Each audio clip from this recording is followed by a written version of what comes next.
Ako si Althea, isang prinsesa ng kaharian ng Luminaria.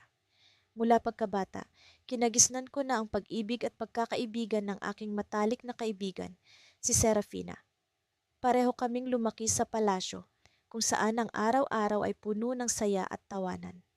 Ngunit sa likod ng mga ngiti, mayroong lihim na takot na bumabalot sa aming mga puso. Ang takot na ito ay nag-ugat sa mga alamat ng aming kaharian. Ang kwento ng makapangyarihang mangkukulam na si Morgana.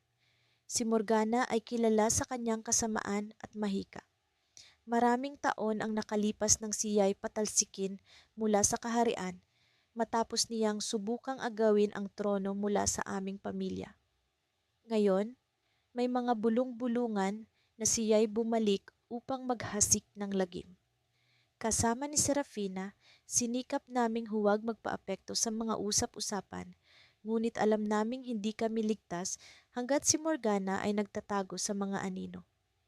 Isang gabi, habang kami ni Serafina ay naglalakad sa hardin ng palasyo, bigla na lang kaming nakaramdam ng kakaibang presensya. Ang hangin ay tila may dalang malamig na paghinga, at ang mga puno ay nagmistulang nakatingin sa amin. Nagkatinginan kami ni Serafina at kahit walang salitang namutawi, alam naming pareho kung ano ang aming nararamdaman. Ang mangkukulam ay narito na.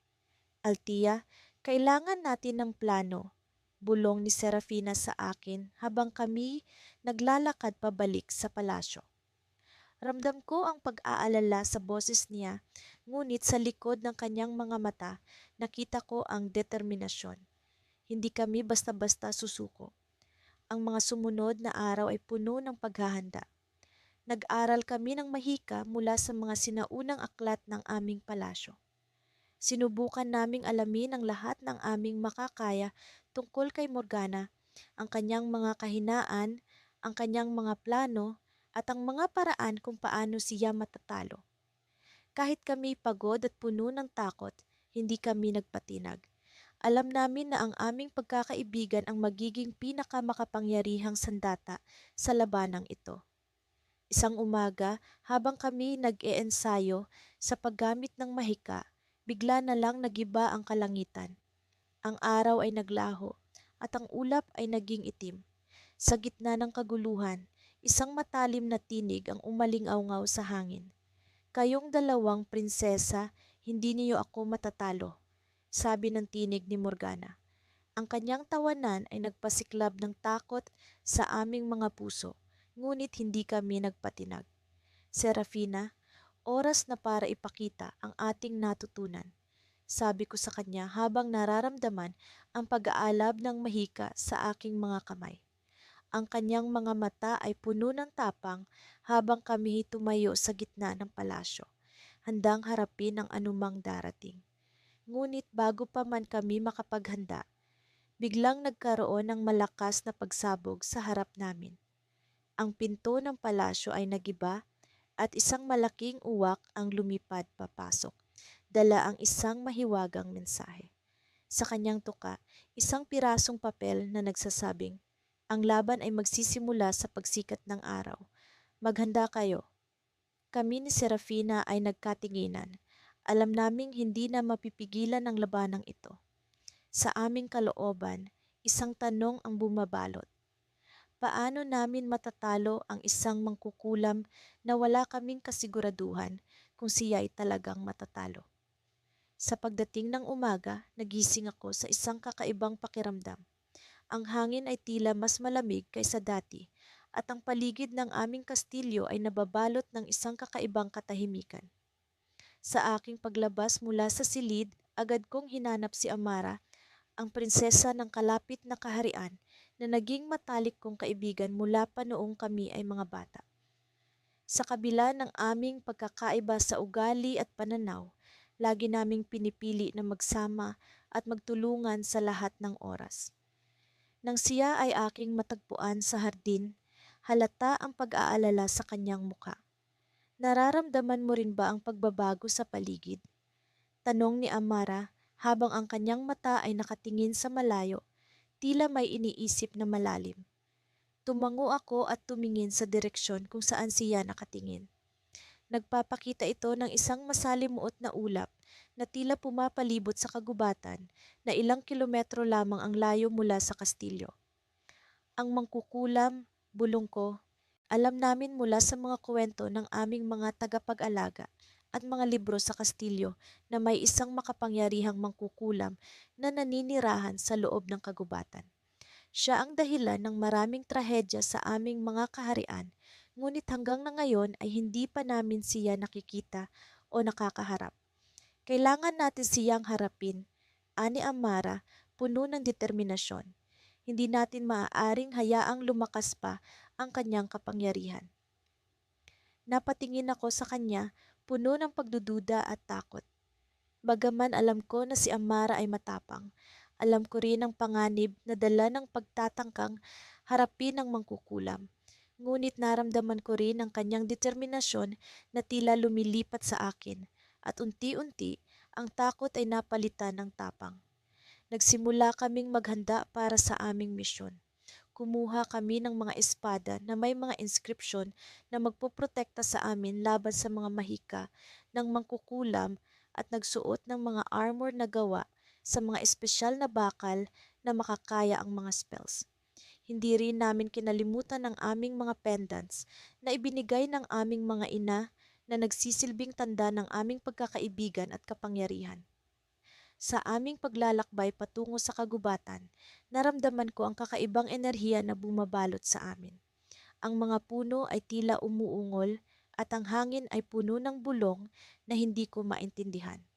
Sa kabila ng takot, naramdaman ko ang init ng presensya ni Amara sa tabi ko, na parang nagsisilbing liwanag sa madilim na landas na aming tinatahak. Pagdating sa kabila ng kagubatan, nakita namin ang isang lumang tore.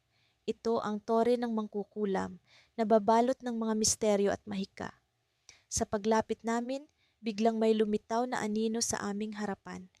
Isang figura na may suot na itim na balabal at ang kanyang mga mata ay tila walang kaluluwa. Nagkamali kayo ng landas, mga prinsesa, sabi ng mangkukulam. Ang kanyang tinig ay parang yelo na pumapasok sa aking puso. Handa kaming harapin ka, sagot ni Amara, puno ng tapang. Nagpalitan kami ng tingin at alam ko kung ano ang susunod naming gagawin. Sabay kaming naglabas ng mga espada, ang talim ay kumikinang sa ilalim ng liwanag ng umaga.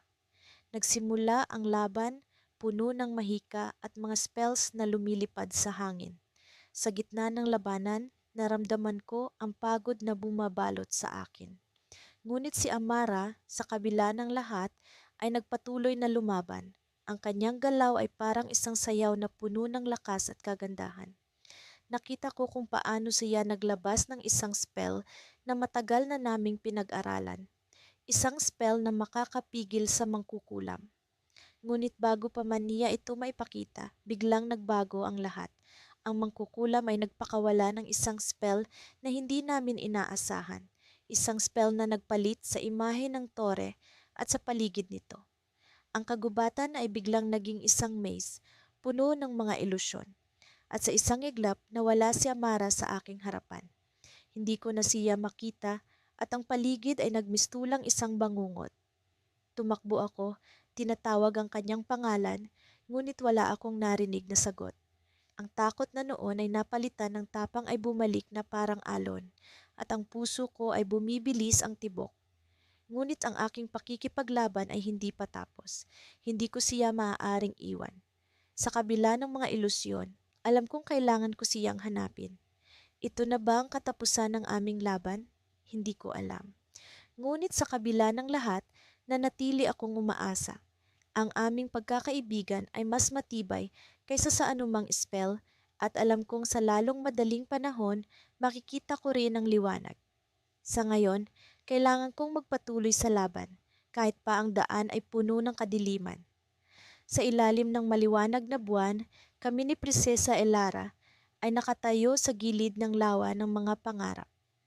Ang tubig nito ay kumikinang sa liwanag ng gabi, tila may sariling buhay. Ang alon nito ay banayad, ngunit nararamdaman kong may kakaibang enerhiya na dumadaloy sa paligid.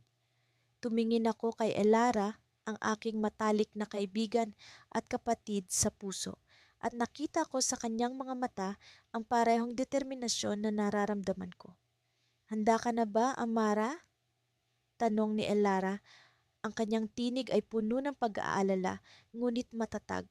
Tumango ako, hindi ko maalis ang kaba sa puso ko. Oo, handa na ako. Para sa ating kaharian at para sa kalayaan ng lahat. Ang mangkukulam na si Morgana ay matagal nang naghasik ng lagim sa aming kaharian. At sa wakas, narito kami sa huling yugto ng aming pakikipagsapalaran. Ang lawa ng mga pangarap ay ang susi sa pagbawi ng kapangyarihan ng aming kaharian. Sinasabing ang sinumang makakakuha ng tubig mula sa pinakapusod nito ay magkakaroon ng kapangyarihang magpaalis ng anumang kasamaan. Naglakad kami ni Elara papunta sa gitna ng lawa kung saan ang tubig ay tila kumukulo sa kasidhian ng enerhiya nito. Kasunod ang mga hakbang ng aming mga paa, lumitaw si Morgana mula sa anino ng kagubatan. Ang kanyang mga mata ay kasing itim ng gabi at ang kanyang ngiti ay puno ng pagkasuklam. Akala niyo ba'y kaya niyong talunin ako, mga prinsesa? Ang kanyang tinig ay tila bulong ng hangin, ngunit puno ng kapangyarihan. Walang sino man ang makakakuha ng tubig ng lawa mula sa aking mga kamay. Hindi mo kami mapipigilan, Morgana, sagot ni Elara. Ang kanyang tinig ay puno ng tapang. Kami narito upang ipagtanggol ang aming kaharian. Tumayo si Elara sa aking tabi at sabay naming tinawag ang aming natutunang mahika. Ang hangin ay nag-alab sa paligid namin at naramdaman ko ang init ng kapangyarihan na nagmumula sa aming mga puso. Nagsimula ang laban. Si Morgana ay nagpadala ng mga alon ng itim na enerhiya, ngunit mabilis naming napigilan ang mga ito gamit ang aming pinagsamang lakas. Ang hangin ay nagangangalit, ang tubig ng lawa ay sumisiklab sa enerhiya, at ang buong paligid ay tila sumasayaw sa ritmo ng aming digmaan.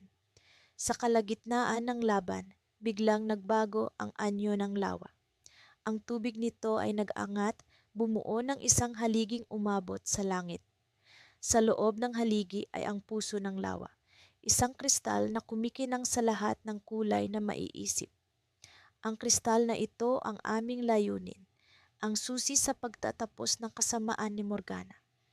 Ngunit bago pa kami makagalaw, si Morgana ay biglang lumipat sa aming likuran. Ang kanyang mga kamay ay naglalabas ng matinding enerhiya.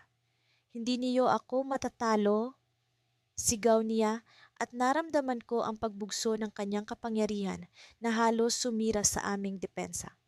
Ngunit sa kabila ng lahat, hindi kami nagpatinag. Sa isang iglap, nakita ko si Elara na tumalon, ang kanyang mga mata ay nag-aalab sa tapang. Amara, ngayon na, sigaw niya, at sabay naming ibinuhos ang lahat ng aming lakas sa isang matinding pag-atake. Ang liwanag ay bumalot sa paligid, ang tubig ng lawa ay umikot sa paligid namin, at ang mundo ay tila nag-freeze sa isang iglap. Ang enerhiya ay rumagasa, at sa isang matinding pagsabog, si Morgana ay naitulak sa gilid ng lawa. Naramdaman ko ang tagumpay sa hangin, ngunit sa isang iglap, naramdaman ko rin ang kakaibang lamig. Paglingon ko kay Elara, nakita ko ang isang kakaibang nangiti sa kanyang muka. Hindi ito ngiti ng tagumpay, kundi ng isang bagay na hindi ko maipaliwanag. Elara? Tanong ko, ang aking puso ay biglang napuno ng takot. Ngunit bago pa siya makasagot, ang lupa sa ilalim namin ay biglang bumuka. Ang lawa ay tila nagkaroon ng sariling buhay at kami ay unti-unting hinihigop nito pababa. Ano ito? Sigaw ko habang ang tubig ay bumabalot sa amin. Naramdaman ko ang huling paghahawak ni Elara sa aking kamay, ngunit sa isang iglap, siya ay nawala. Ang paligid ay naging madilim, ang tubig ay tila naging yelo, at naramdaman ko ang malamig na kamay ng takot na bumalot sa aking puso. Hindi ko alam kung ano ang nangyari kay Elara. Hindi ko alam kung paano ako makakatakas sa bitag ng lawa, ngunit alam ko na hindi pa ito ang katapusan. Sa ilalim ng malamig na tubig ng lawa ng mga pangarap, Isang bagong pakikipagsapalaran ang nagsisimula. At sa kabila ng lahat ng takot, nararamdaman ko ang pag-asang hindi ko pa nararamdaman noon.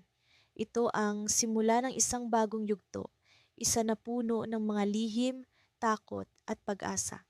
At alam ko sa kabila ng lahat, kami ni Elara ay muling magkikita. Ngunit paano? Iyon ang tanong na kailangan naming sagutin. Ako si Prinsesa Elara, nakatayo sa gilid ng isang bangin kasama ang aking pinakamatalik na kaibigan, si Prinsesa Amara. Sa kabila ng aming mga kaharian, kami ay parang magkapatid na nakatali sa pamamagitan ng isang hindi mapipigilang kapangyarihan. Ang aming pagkakaibigan ay sinubok ng isang makapangyarihang mangkukulam, si Morgat, na may balak na paghiwalayin kami at sirain ang aming mga kaharian.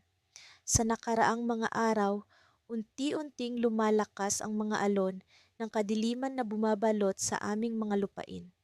Nararamdaman ko ang bigat nito sa aking puso, ngunit hindi ako nag-iisa.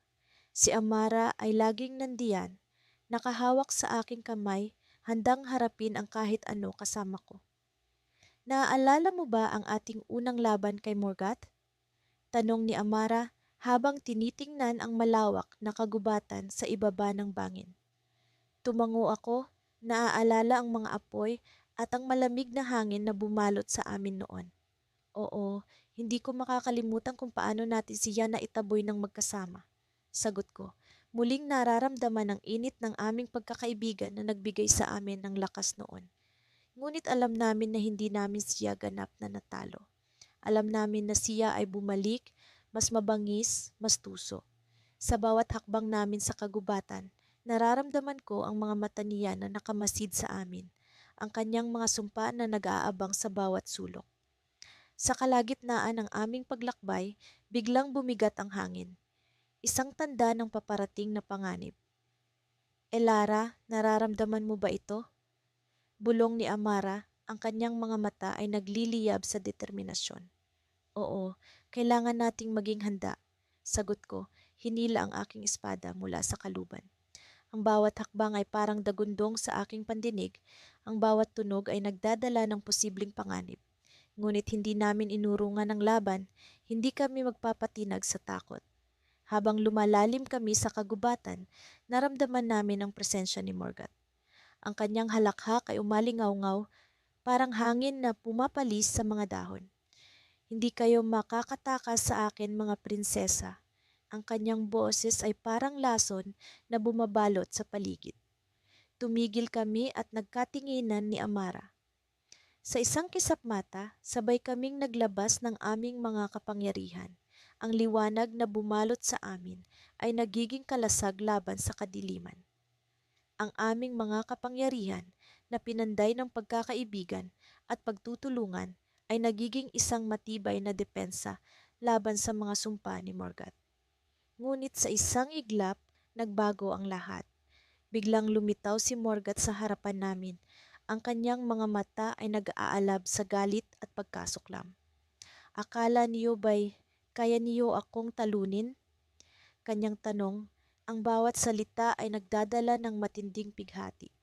Sa oras na iyon, naramdaman ko ang pagdagsa ng takot.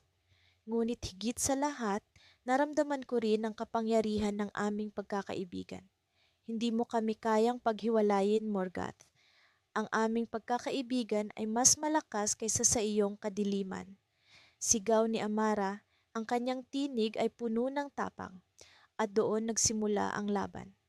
Ang aming mga espada ay kumislap sa ilalim ng liwanag ng buwan. Bawat galaw ay sinamahan ng mahika na bumabalot sa paligid. Sa bawat hampas, nararamdaman ko ang lakas ni Amara, ang kanyang walang hanggang suporta na nagbibigay sa akin ng lakas. Ngunit si Morgat ay hindi basta-basta susuko. Sa isang mabilis na galaw, nagpakawala siya ng isang sumpang naglalayong maglayo sa amin. Nakita ko kung paano sinubukan ni Amara na labanan ito. Ang kanyang mga mata ay puno ng determinasyon. Ngunit ang sumpa ay masyadong malakas at unti-unti siyang hinila palayo sa akin. Amara! Sigaw ko, pilit na inaabot ang kanyang kamay.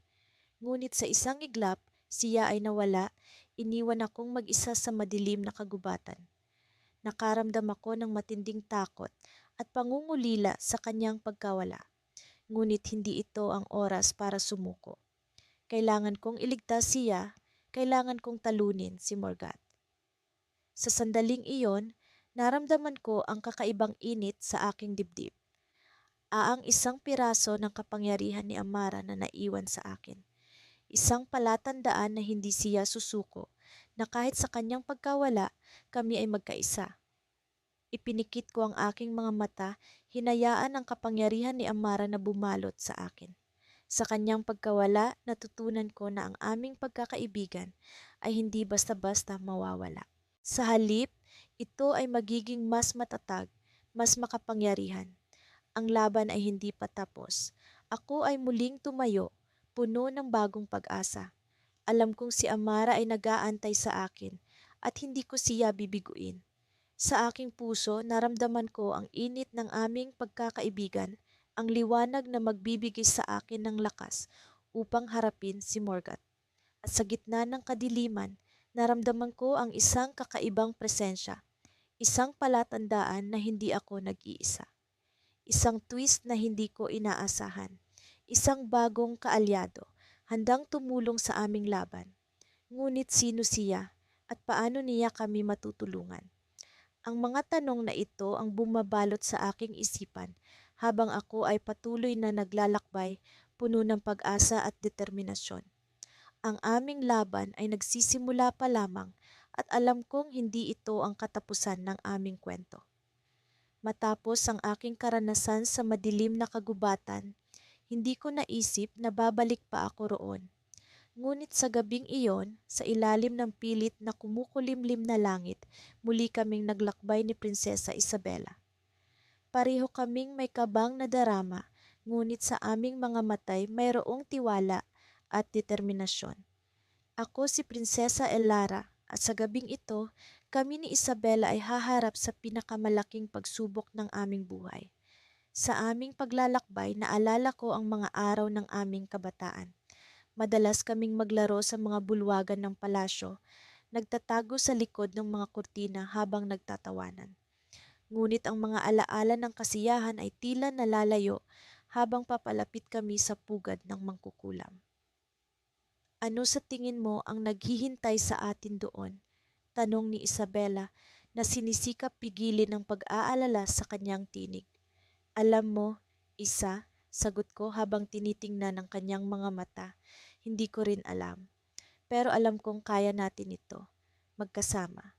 Nagpatuloy kami sa aming paglakad hanggang sa marating ang isang malawak na clearing sa gitna ng kagubatan. Ang mga puno ay tila nagbabantay sa paligid at sa gitna nito ay naroon ang lumang tore, ang tahanan ng mangkukulam na si Morgana. Ang tore ay tila lumang-luma na, ngunit may kakaibang liwanag na nagmumula sa itaas, nagpapahiwatig ng kapangyarihang nagkukubli sa loob. Sa aming paglapit, naramdaman ko ang paggalaw ng hangin sa paligid. Parang may bumubulong sa amin, isang malamig at nakakapangilabot na tinig. Tumigil kami sa paglalakad, sabay kaming huminga ng malalim, pinilit na palakasin ang loob. Narito na tayo, bulong ko kay Isabela na tumango lamang bilang tugon. Sa sandaling iyon, biglang nagbago ang paligid. Ang liwanag mula sa tore ay lumakas at sa isang iglap, kami ay nasa isang kakaibang lugar. Ang paligid ay puno ng mga kulay na hindi ko pa kailanman nakita. Mga kulay na tila gumagalaw sa sarili nilang ritmo. Sa gitna ng lugar na iyon, nakita namin si Morgana. Ang kanyang anyo ay hindi tulad ng inaasahan namin. Siya ay hindi nakatatakot na matanda, kundi isang babaeng may maitim na buhok at matalas na tingin. Ang kanyang mga mata ay tila nagliliyab sa galit, at sa kanyang mga kamay ay may hawak na mahiwagang baston. Naglalakas loob kayong harapin ako, sabi ni Morgana. Ang kanyang tinig ay tila kumakaluskos sa hangin. Akala niyo ba'y matatalo niyo ako? Hindi ko alam kung saan nanggaling ang aking lakas ng loob, ngunit ako'y lumapit kay Isabela. Hinawakan ng kanyang kamay at sabay kaming humarap kay Morgana. Hindi kami takot sa iyo, Morgana, sabi ko. Ang aking tinig ay puno ng kumpiyansa na hindi ko alam na mayroon ako. Kami magkaibigan, magkasamang lalaban. Isabela at ako'y nagsimula sa isang pagbigkas na itinuro sa amin ng aming mga guro sa palasyo. Ito'y isang sinaunang inkantasyon na pinagsama ang aming mga kapangyarihan. Sa bawat salita, naramdaman ko ang init mula sa kanyang kamay, ang kapangyarihang lumalakas sa aming pagitan. Si Morgana ay tila nagulat, ngunit hindi siya umatras. Biglang naramdaman ko ang isang malamig na hangin na bumalot sa amin. Si Morgana ay nagsimula ring magbigkas ng kanyang sariling inkantasyon at ang kanyang baston ay umilaw ng nakakasilaw. Ang dalawang puwersa ay nagtagpo at ang paligid ay nagliyab sa enerhiya. Sa gitna ng kaguluhan, naramdaman ko ang isang kakaibang pakiramdam. Parang may bumubulong sa akin mula sa loob, isang tinig na hindi akin. Elara, Isabela, may lihim na hindi niyo pa nalalaman. Napatingin ako kay Isabela at sa kanyang mga mata ay nakita ko ang pagkagulat. Pareho naming narinig ang tinig, isang tinig na tila nagmula sa tore mismo. May isang lihim, bulong ni Isabela. Ang kanyang tinig ay puno ng paninindigan. Isang bagay na hindi natin nakita. Sa paglapit ng aming dalawang kapangyarihan, biglang may liwanag na pumutok mula sa tore. Ang liwanag ay nagbalot sa amin at sa isang iglap, kami nasa ibang lugar na naman. Ang paligid ay tila isang salamin, ipinapakita ang mga nakaraang alaala, mga sikreto na nakatago sa loob ng tore. Sa gitna ng salamin, nakita namin ang isang eksena mula sa nakaraan. Isang eksena kung saan si Morgana ay hindi mangkukulam, kundi isang prinsesa na tulad namin. Ang kanyang kasaysayan ay puno ng trahedya na hindi namin kailanman inaasahan. Habang ang aming mga kapangyarihan ay nagtatagpo, naramdaman ko ang isang kakaibang koneksyon kay Morgana. Parang may puwersa na nag-uugnay sa amin, isang puwersa na hindi namin lubos na maipaliwanag. At doon, sa gitna ng salamin, natuklasan namin ang katotohanan. Si Morgana ay hindi kalaban, kundi isang kapatid na nawalay sa amin. Kami hindi lamang magkaibigan, kundi tunay na magkakapatid. Sa sandaling iyon, habang ang liwanag ay unti-unting naglalaho, nagising kami sa isang bagong katotohanan. Ang aming laban ay hindi lamang laban, kundi isang pagtuklas sa aming tunay na pagkatao. Ngunit bago pa man namin lubos na maunawaan, ang liwanag ay naglaho, at kami muling nasa harap ni Morgana. Siya'y nakangiti, ang kanyang mga mata ay puno ng pag-unawa. Hindi niyo pa alam ang lahat, sabi ni Morgana.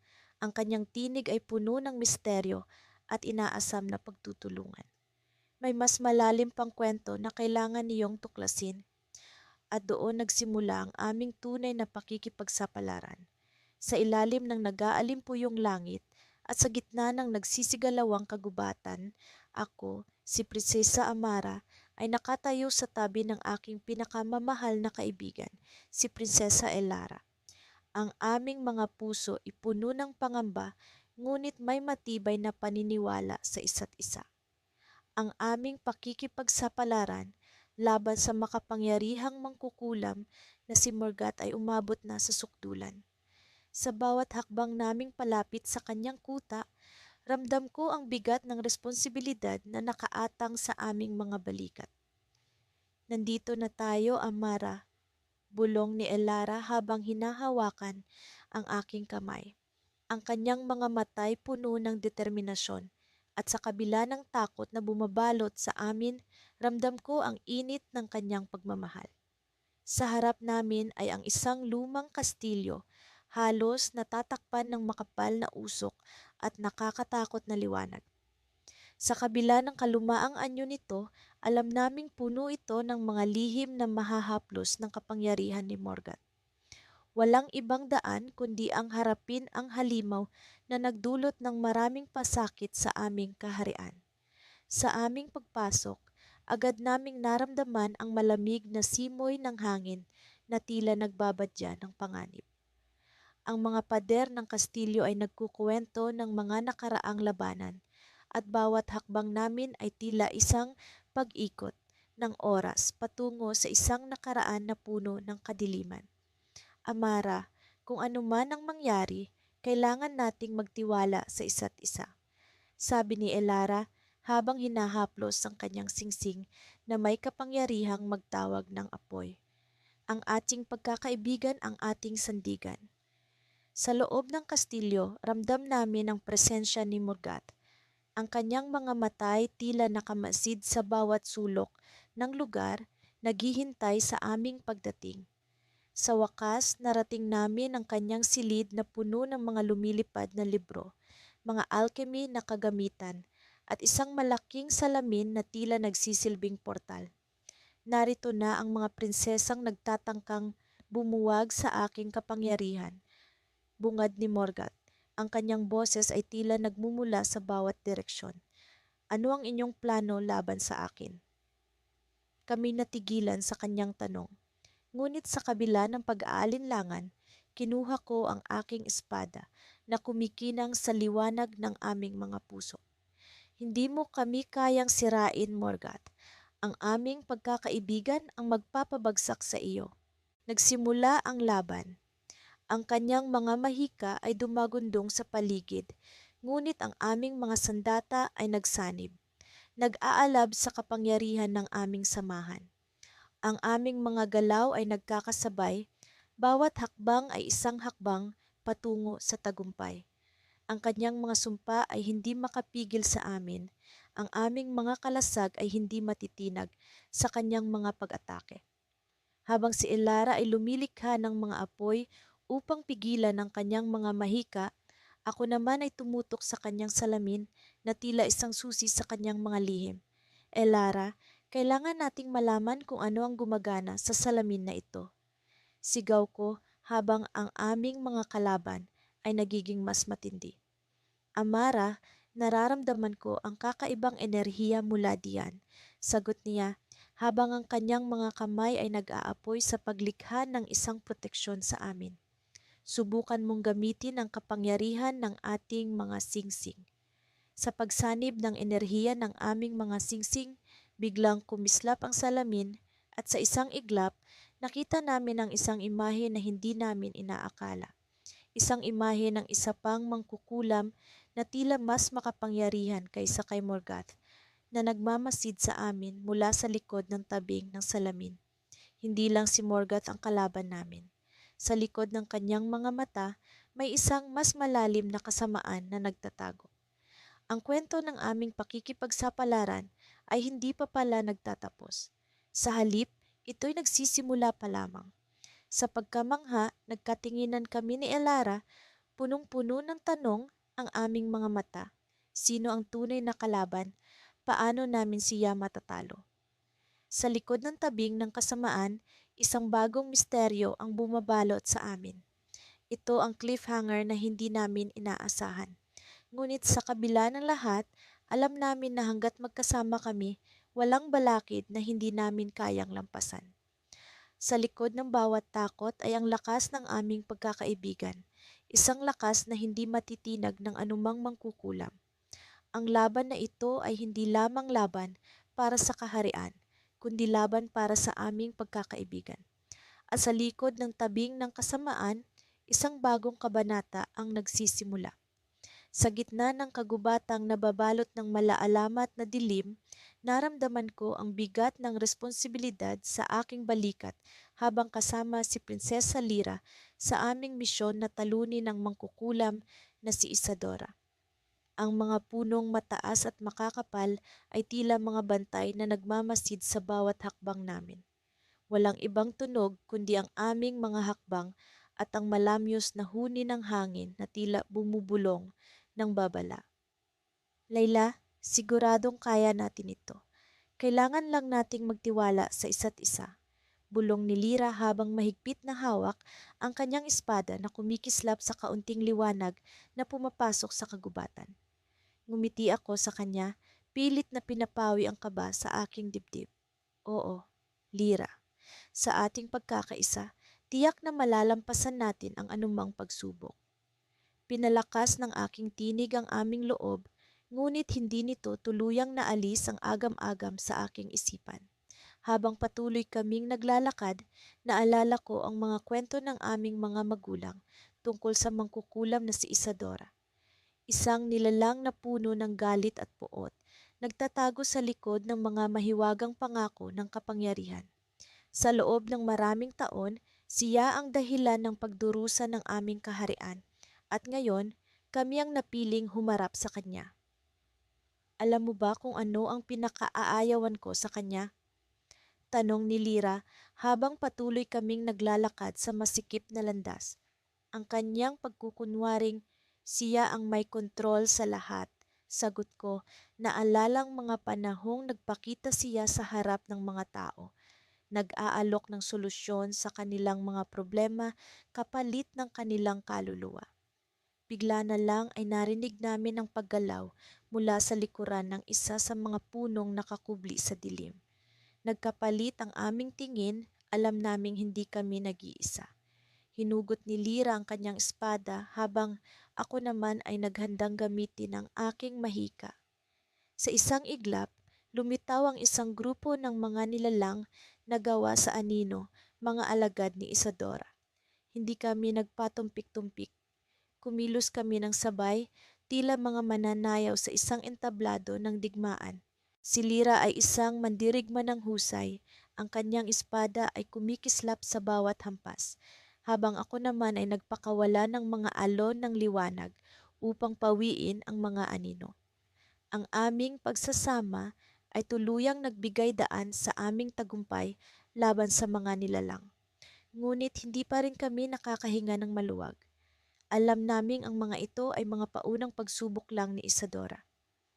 Layla, dapat nating hanapin ang kanyang kuta bago pa siya makapagpadala ng mas malalakas na alagad.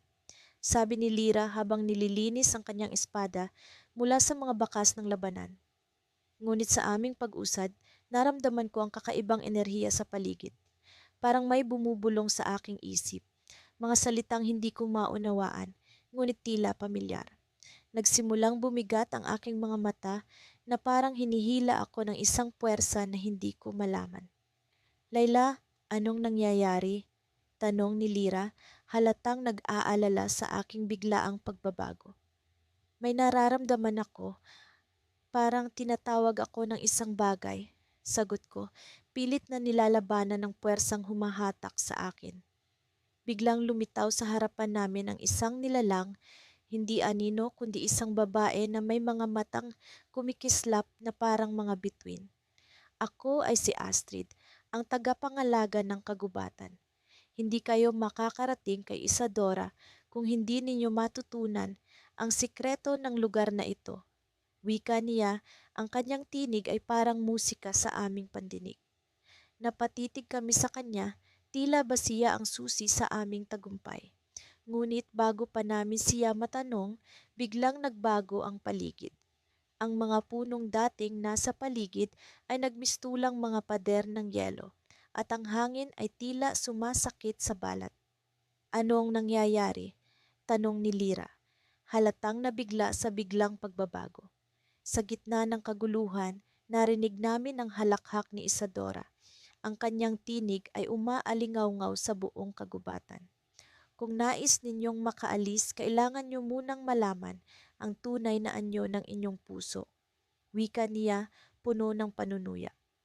At doon, sa gitna ng kagubatan, sa harap ng tagapangalaga, sa ilalim ng mga mata ni Isadora, naramdaman ko ang malaking puwang sa aking pagkatao. Isang lihim na matagal ko nang hindi pinapansin, isang bahagi ng aking sarili na maaaring maging susi sa aming tagumpay o sa aming pagkawasak. Ngunit ano nga ba ito? Sa mga saglit na iyon, alam kong ang tunay na labanan ay hindi lang laban kay Isadora, kundi laban sa sarili naming mga puso. At sa gitna ng kaguluhang iyon, nagpatuloy kami, ang aming determinasyon ay mas matibay kaysa dati. kahit na hindi namin alam kung paano magtatapos ang pagsubok na ito. Nang gabing iyon, habang ang liwanag ng buwan ay pilit na sumisilip sa makakapal na dahon ng kagubatan, naramdaman ko ang malamig na hangin na tila nagdadala ng babala. Kasama ko si Prinsesa Amara, ang aking kapatid sa puso, sa gitna ng madilim at lihim na kagubatan ng anino. Sa kabila ng takot na bumabalot sa aming mga dibdib, hindi kami nagpatinag. Alam namin na nasa paligid lamang ang mangkukulam na si Morgana, ang aming dating tagapayo na ngayoy nagbabalak na pabagsakin ng kaharian. Amara, alam kong nararamdaman mo rin ito. Bulong ko habang hawak ang kanyang kamay. Parang ang hangin mismo ay nagbubulong ng panganib. Tumango si Amara, ang kanyang mga mata ay puno ng tapang. Oh, Altia, kailangan nating mag-ingat, ngunit hindi tayo maaaring umatras ngayon. Sa bawat hakbang natin, tayo ay papalapit sa sagot. Nagpatuloy kami sa aming paglalakbay. Ang mga yapak namin ay tila umaagaw ng katahimikan sa paligid. Sa bawat paggalaw ng dahon, sa bawat paggaspas ng hangin, kami ay laging alerto. Ang mga alitaptap na lumilipad ay tila mga gabay na ilaw sa kadiliman. Napagkasunduan namin ni Amara na ang susi upang matalo. Si Morgana ay ang makuha ang mahiwagang perlas na kanyang inagaw mula sa kaharian.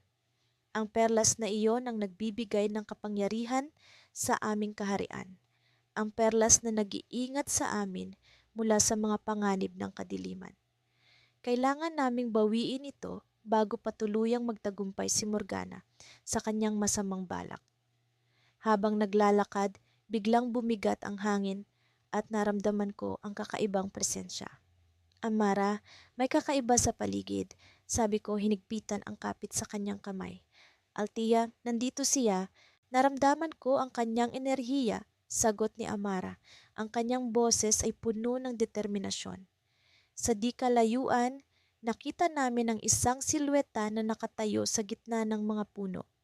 Ang mga mata nito ay kumikinang sa dilim at ang kanyang tinig ay umalingaw-ngaw sa paligid. Hindi ko akalaing darating kayo ng ganito kabilis, mga prinsesa. Si Morgana. Agad naming hinugot ang aming mga espada. Ang mga talim nito ay kumikinang sa liwanag ng buwan. Hindi ako natatakot, bagkus ay mas nag-aalab ang aking puso sa pagnanais na ipagtanggol ang aming kaharian. Handa na kami, Morgana, hindi mo kami matatakot, matapang na sabi ni Amara habang nakatingin sa mangkukulam. Ngumisi si Morgana, ang kanyang mga mata ay tila walang hangganan ng kasamaan. Napakatapang ninyo, ngunit hindi ninyo ako matatalo. Ang perlas ay akin na at kayo'y magiging bahagi ng aking bagong kaharian. Agad niyang inipon ang kanyang kapangyarihan at ang paligid ay nagbago. Ang mga puno ay tila naging buhay at ang lupa ay umuga sa ilalim ng aming mga paa. Sinubukan naming lumaban, bawat galaw namin ay puno ng determinasyon. Ngunit si Morgana ay napakalakas. Ang kanyang mahika ay tila walang katapusan. Ngunit hindi kami sumusuko. Sinubukan naming gamitin ang aming natutunan, ang aming pagkakaibigan, upang makahanap ng kahinaan sa kanyang mahika. Sa isang iglap, naramdaman ko ang init ng aming pagkakaibigan, isang kapangyarihan na walang makakapantay. Amara, gawin natin ito. Sigaw ko, sabay kaming nagpalabas ng enerhiya na nagmumula sa aming pagkakaibigan. Ang kapangyarihan nito ay umabot kay Morgana at sa isang iglap ay nagbukas ang isang portal sa likuran ng mangkukulam.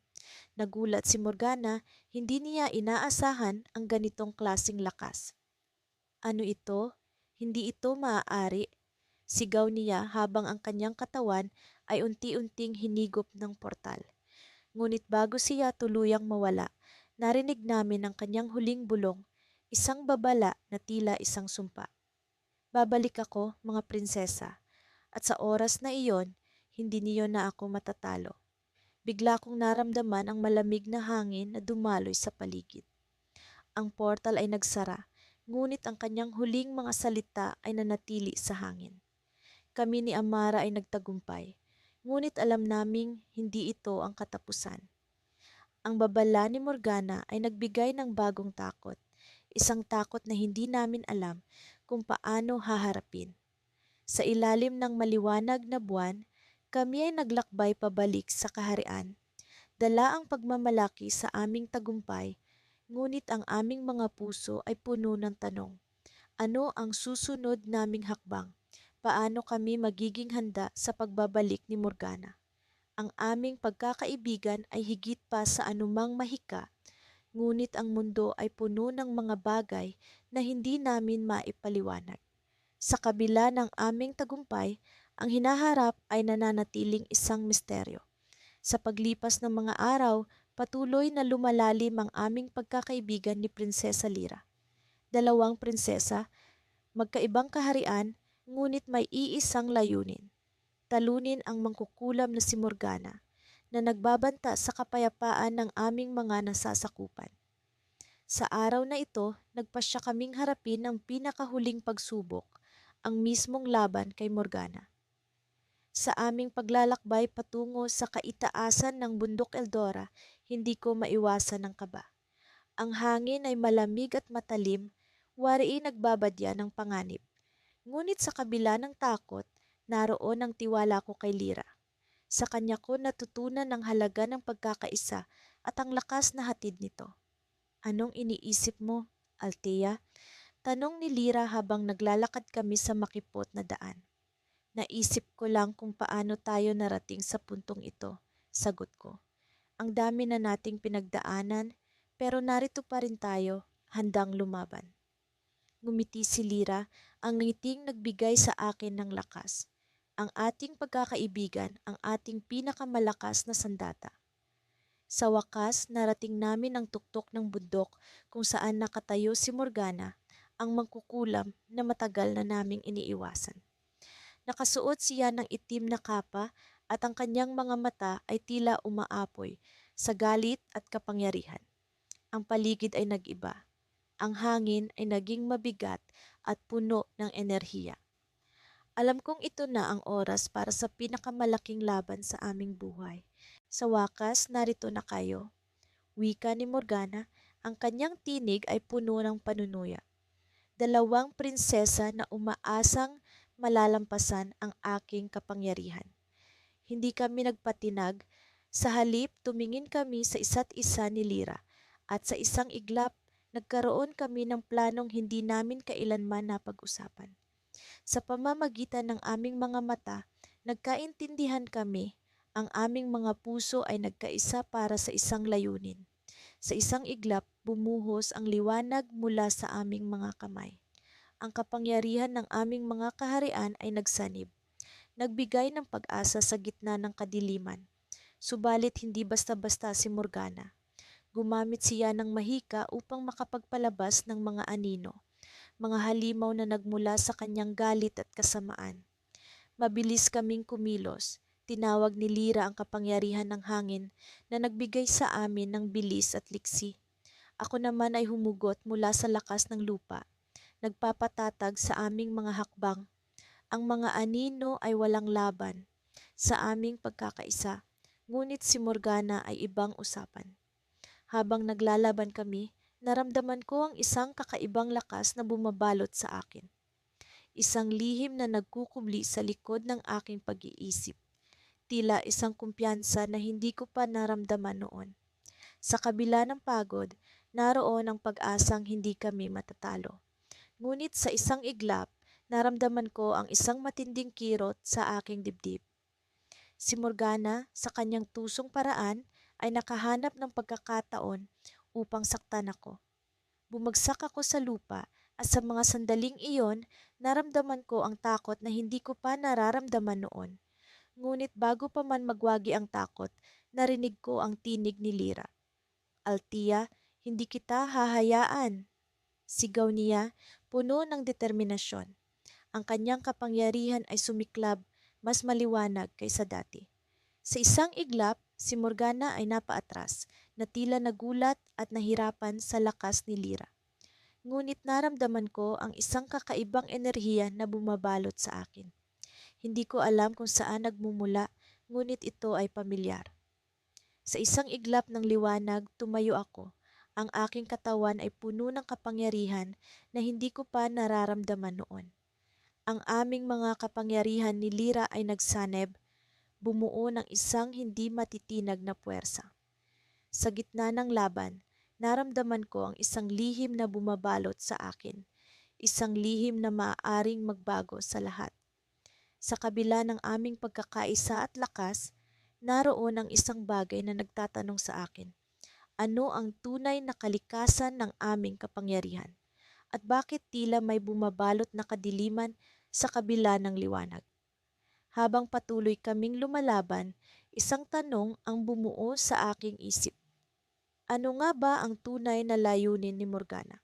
Sa kabila ng kanyang kasamaan, naroon ang isang bagay na tila nagkukubli sa likod ng kanyang mga mata.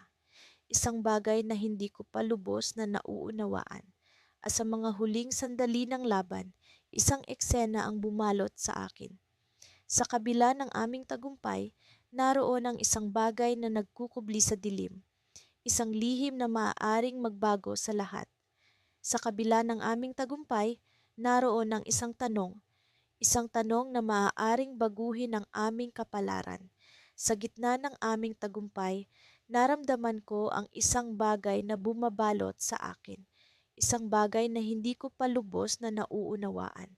At sa mga sandaling iyon, nag-iwan ito ng isang tanong. Isang tanong na maaaring baguhin ang lahat ng aming nalalaman. Sa kabila ng aming mga kinatatakutan, kami ni Althea ay tumayo sa harap ng kuweba ng mangkukulam.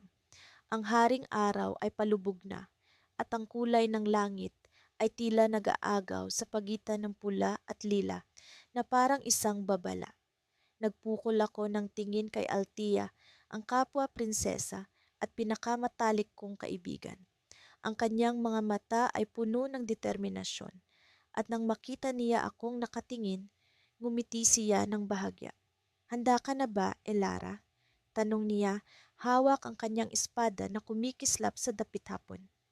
Oo, sagot ko, pilit na pinatatag ang aking tinig kahit na ang aking puso ay tila naglalaro ng tambol sa aking dibdib. Para ito sa ating mga kaharian. Pumasok kami sa loob ng madilim na lagusan at ang kapaligiran ay tila nababalot ng malamig na hangin na bumubulong ng mga lihim mula sa nakaraan. Naramdaman ko ang pag-agos ng mahika sa paligid at alam kong ang mangkukulam ay nasa malapit lamang. Ang kanyang mga bitag ay nakalatag sa buong kuweba.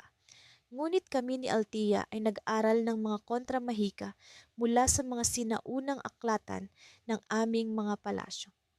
Habang kami ay lumalalim sa loob ng kuweba, bigla naming narinig ang isang tawa na puno ng panunuya at kasamaan. Dumating na ang mga batang prinsesa, sabi ng tinig, humahalimuyak mula sa mga anino. Handa na ba kayong harapin ang inyong kapalaran? Bago pa man kami makasagot, isang dagundong ang umalingaw-ngaw at ang lupa ay nagsimulang manginig. Lumitaw sa harap namin ang mangkukulam. Ang kanyang anyo ay tila isang bahagi ng kadiliman. Ang kanyang mga mata ay kumikislap, puno ng paghamon. Akala niyo ba'y madali ninyo akong magagapi? Tanong niya, kanyang mga kamay ay pumapailan lang sa hangin at mula rito ay lumabas ang mga alon ng enerhiya. Nagpalitan kami ng tingin ni Althea at sabay kaming humakbang pasulong, nag-iisa ngunit hindi nag-iisa. Sa pagtutulungan, pinagsama namin ang aming mga lakas, ang kanyang kahusayan sa espada at ang aking kakayahan sa mahika. Ipinagsama namin ang aming mga kapangyarihan sa isang hindi matitinag na puwersa. Nagpalit-palitan kami ng salakay sa mangkukulam. Si Althea ay nagpakawala ng mga mabilis at kalkuladong atake gamit ang kanyang espada, habang ako ay naglalabas ng mga spell na bumabalot sa mangkukulam ng liwanag upang panghinaan siya. Ngunit ang mangkukulam ay matalino at mabilis at bawat galaw namin ay sinasalubong ng kanyang mapanlinlang ng mga ilusyon. Sa isang iglap, Naglaho ang mangkukulam at nag-iwan ng isang malakas na pagsabog ng liwanag. Naramdaman ko ang sakit sa aking tagiliran at napaatras, ngunit mabilis akong inalalayan ni Althea. Elara, hindi natin siya matatalo ng ganito. Sabi niya, habol ang kanyang hininga. Kailangan nating gamitin ang natutunan natin mula sa banal na aklatan. Alam ko kung ano ang tinutukoy niya. Isang sinaunang spell na mabisa ngunit delikado. Isa itong pagsasama ng aming mga kapangyarihan, ngunit may panganib na maubos ang aming lakas. Wala tayong ibang pagpipilian, sagot ko, at nagsimula kaming bumigkas ng mga salita mula sa aklat. Ramdam ko ang pagdaloy ng enerhiya mula sa lupa, sa hangin, at sa aming mga puso, pinagsama-sama ng aming pagkakaibigan at determinasyon. Habang bumubuo kami ng spell, muling lumitaw ang mangkukulam, ngayon ay may mas matinding galit. Ngunit bago pa man siya makalapit, natapos na namin ang aming seremonya. Isang maliwanag na liwanag ang bumalot sa buong kuweba, at naramdaman ko ang pagsabog ng kapangyarihan mula sa aming mga katawan. Sa gitna ng liwanag, nakita ko ang mangkukulam na tila nagulat. Ngunit sa isang iglap ay nagbago ang kanyang anyo. Ang kanyang katawan ay bumagsak at mula sa kanyang anino ay lumitaw ang isang maliit na nilalang, isang batang babae na tila walang muwang. Bakit? Tanong niya, ang kanyang tinig ay puno ng pagtataka. Bakit hindi ninyo ako sinaktan ng tuluyan? Nagulat kami ni Althea. Hindi namin inaasahan ang pagbabagong ito. Ngunit bago pa man kami makasagot, ang paligid ay nagsimulang magbago. Unti-unting naglaho ang kuweba at kami ay nasa isang maliwanag na lugar, puno ng mga bulaklak at liwanag. Elara, ano ito? Tanong ni Althea, hawak pa rin ang aking kamay. Hindi ako makasagot. Sa isang iglap, ang buong mundo ay tila nagbago, at ang batang babae na dati mangkukulam ay nakatingin sa amin, tila may hinihintay na kasagutan. At doon natapos ang aming bahagi ng kwento na puno ng mga tanong at misteryo. Ang aming pakikipagsapalaran ay malayo pa sa katapusan at kami ay nasa isang bagong simula na hindi namin inaasahan. Sa kabila ng lahat, alam naming magkasama naming haharapin ang anumang darating bilang prinsesang magkaibigan. Hindi ko akalaing magigising ako sa umagang ito ng may kasamang kaba at takot. Ang kagubatan ay tila may sariling buhay, ang mga puno ay nag-uugong. Ang mga dahon ay nagwisikan ng liwanag na parang mga bituin sa kalangitan. Si Prinsesa Amara ay nasa tabi ko. Ang kanyang mga mata ay puno ng tapang, ngunit may bahid ng pag-aalala. Alam naming pareho na ang araw na ito ay magiging mapanganib, ngunit ito rin ang araw na magpapalaya sa aming kaharian mula sa sumpa ng mangkukulam. Handa ka na ba, Amara? Tanong ko habang isinasabit ang aking espada sa aking balikat. Ang espada na ito ay puno ng mahika mula sa aming ninuno, ang huling pag-asa ng kaharian laban sa kasamaan. Handa na ako, Elara, sagot niya na may kaakibat ng ngiti. Ang kanyang mga kamay ay mahigpit na nakahawak sa kanyang sariling sandata, isang baston na kumikinang sa bawat galaw. Ano man ang mangyari, hindi kita iiwan. Nagpatuloy kami sa paglalakad sa makapal na kagubatan. Ang hangin ay puno ng misteryo, ang mga tunog ay nag-e-echo sa bawat hakbang. Alam naming nasa malapit na si Morgana, ang mangkukulam na nagpadilim sa aming kaharian. Ang kanyang kapangyarihan ay tila nakakalat sa paligid. Nagbabantay, naghihintay. Amara, bulong ko habang huminto kami sa isang clearing, ang liwanag ng araw ay sumisilip sa mga dahon. Nararamdaman mo ba iyon? Parang may nagmamasid. Tumango siya, ang kanyang matay naglalayon sa isang bahagi ng kagubatan. Oo, Elara, nandyan siya. Kailangan nating maging handa. Sa biglaang pagkilos, lumitaw si Morgana mula sa likod ng isang malaking puno. Ang kanyang mga mata ay kumikislap na parang apoy, ang kanyang boses ay malamig at puno ng paghamak. Akala niyo ba ay matatalo niyo ako? Kayong dalawang prinsesa na walang alam sa tunay na kapangyarihan. Ngunit hindi kami nagpatinag. Alam namin na ang aming pagkakaibigan ang aming sandata. Hindi mo kami matatakot, Morgana. Kami ang magiging wakas ng iyong kasamaan. Sigaw ni Amara, ang kanyang baston ay nagningning ng mas maliwanag. Si Morgana ay ngumiti, isang ngiti na puno ng kasamaan. Kung gayon, simulan natin ang labanang ito. Sa isang iglap, nagsimula ang laban. Ang mga puno ay tila sumasayaw sa bawat galaw ni Morgana. Ang hangin ay naging mabigat, puno ng mahika. Kami ni Amara ay nagtulungan. Ang aming mga sandata ay naglalabas ng liwanag at enerhiya. Ang espada ko ay sumasabay sa bawat galaw ni Amara. Parang kami ay iisang nilalang na nagkakaisa laban sa kadiliman. Ngunit si Morgana ay hindi basta-basta matatalo. Ang kanyang mga galaw ay mabilis, ang kanyang kapangyarihan ay tila walang hanggan. Sa isang iglap, naramdaman ko ang sakit sa aking balikat, isang sugat na gawa ng kanyang mahika. Napaatras ako, ngunit agad akong sinagip ni Amara. Ang kanyang baston ay nagbigay ng proteksyon. Elara, hindi ka pwedeng sumuko. Sigaw ni Amara, ang kanyang matay puno ng determinasyon. Nandito lang ako, Amara, sagot ko, kahit na nararamdaman ko ang pagod at sakit. Kailangan nating tapusin ito. Sa huling pagsiklab ng aming mga kapangyarihan, nagsanib ang aming mga sandata. Ang liwanag ay naging isang haligi ng enerhiya. Si Morgana ay nagulat, ngunit hindi siya umatras. Sa halip, ngumiti siya ng masama, waring may alam na hindi namin alam. At doon nagsimula ang tunay na takot. Biglang nabalot ang kagubatan ng kadiliman. Ang liwanag na gawa ng aming kapangyarihan ay nawala. Ang mga puno ay naging tahimik, ang hangin ay tumigil sa paggalaw.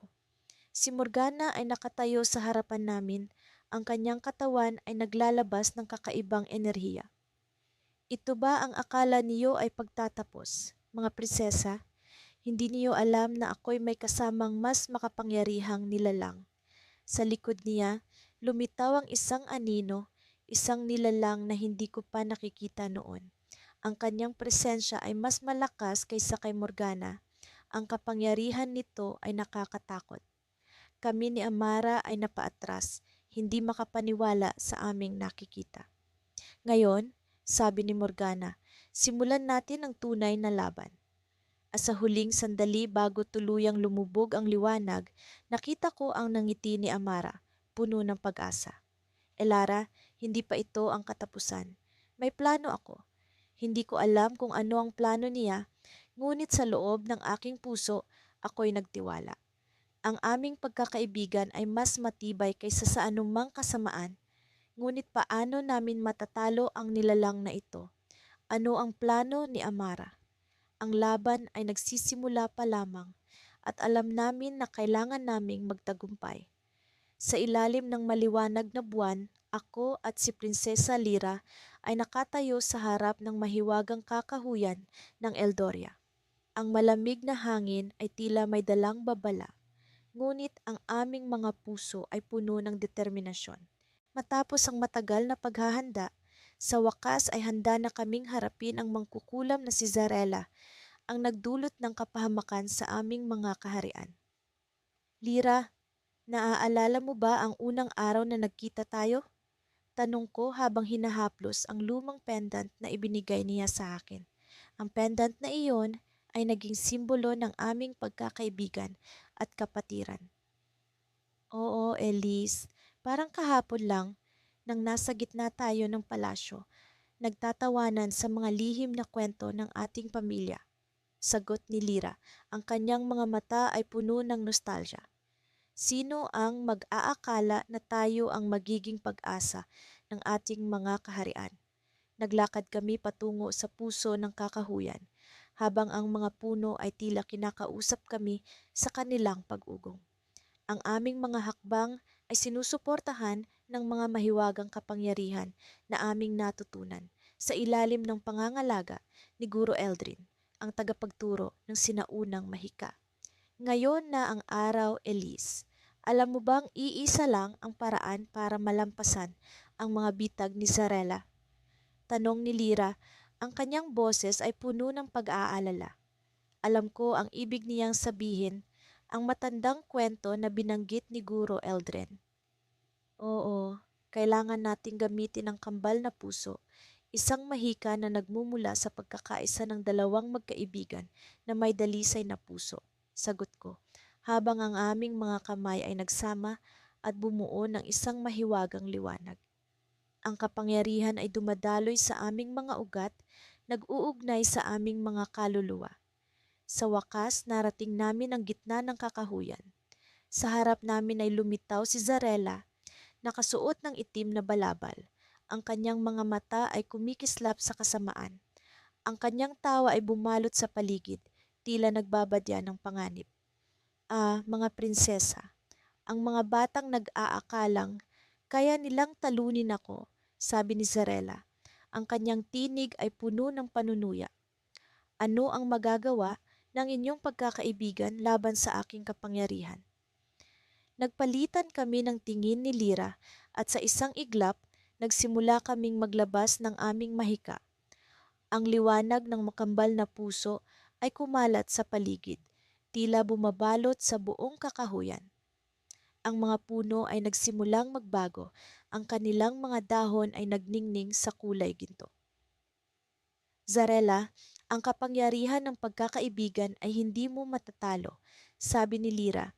Ang kanyang boses ay puno ng lakas. Ito ang nagbibigay sa amin ng lakas para harapin ka.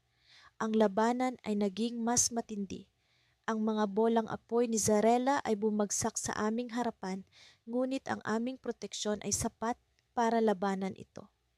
Ang aming mga mahika ay patuloy na nagsanib, bumubuo ng mga kalasag at mga espada ng liwanag. Ngunit sa gitna ng labanan, naramdaman ko ang kakaibang presensya. Isang malamig na hangin ang dumaloy sa aming paligid, na tila may ibang puwersang nagmamasid. Nagulat ako nang biglang lumitaw ang isang anino sa tabi ni Zarela. Elise, Lyra, mag-ingat, sigaw ni Lyra, ngunit huli na ang lahat. Ang anino ay mabilis na kumilos, bumuo ng isang mahiwagang bilog na nagbukas ng portal sa likod ni Zarela. Ang inyong pagkakaibigan ay malakas, ngunit hindi sapat para sa tunay na kapangyarihan. Sabi ng anino, ang kanyang tinig ay puno ng misteryo. Oras na para malaman ninyo ang tunay na dahilan ng inyong laban. Ako ay napatingin kay Lyra, ang takot ay umusbong sa kanyang mga mata. Sino siya, Elise? Ano ang gagawin natin? Ngunit bago ko pa mahanap ang sagot, ang portal ay lumawak at kami ay hinigop nito. Ang huling bagay na narinig ko ay ang nakakatakot na halakhak ni Zarela. Habang ang anino ay tila nagtatago ng lihim na mas malalim pa sa aming inaakalang laban. Sa loob ng portal, kami ay nakalutang sa kawalan. Ang aming mga puso ay puno ng takot, ngunit ang aming pagkakaibigan ay nananatiling matatag. Alam namin na kahit ano pa ang mangyari, hindi kami pababayaan ng isa't isa. Elise, hindi tayo susuko. Bulong ni Lyra, hawak ang aking kamay habang patuloy kaming lumulutang sa kawalan. Kahit ano pa ang kaharapin natin, gagamitin natin ang kambal na puso para bumalik at tapusin ang laban. Isang liwanag ang unti-unting lumitaw sa harap namin, tila isang pahiwatig ng bagong misteryo. Hindi namin alam kung ano ang naghihintay sa amin, ngunit ang aming pagkakaibigan ay ang aming pinakamalakas na sandata. Habang lumalapit kami sa liwanag, isang kakaibang enerhiya ang bumalot sa amin, tila may bagong puwersang nag-aanyaya. Ngunit sino ang anino? Ano ang tunay na dahilan ng aming laban? Ang mga tanong na ito ay bumabalot sa aming isipan habang kami ay patuloy na lumulutang sa kawalan, hinahanap ang sagot sa gitna ng dilim at liwanag. Ang aming kapalaran ay nakatali sa misteryo ng anino at kami ay handang harapin ang anumang panganib na darating. Sa dulo ng liwanag, alam namin na ito ay simula lamang ng mas malaking laban. Ang tunay na kwento ng aming pagkakaibigan ay nagsisimula pa lang.